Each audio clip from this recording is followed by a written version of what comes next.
चोली के T shirt पहन के घूम गाँव टोला हो। डरे न हटे हे पंडित बेटौआ धली कतही कोरा हो, धली कतही कोरा हो। बिना चोली के टी शर्ट पहन के घूमे गाँव टोला हो। डरे न हटे हे पंडित बेटौआ धली कतही कोरा हो। हटे रंगदार करे सब डरे लनौआ से। तनी बच के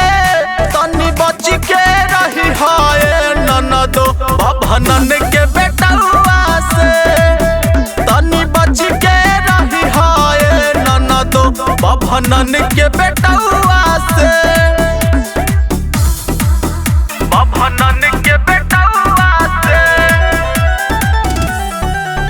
तनी बच के रही हाय ननदो भनन के बेटौआ से। कृपा शंकर दुबे के सोझा कर न तू लीला हो। चढ़ल जवानी के विष्णु विशाल कदी तोर ढीला हो, कदी तोर ढीला हो। आशु प्रियांशु के सोझा डार्लिंग कर न तू लीला हो। चढ़ल जवानी के विष्णु विशाल कदी तोर ढीला हो।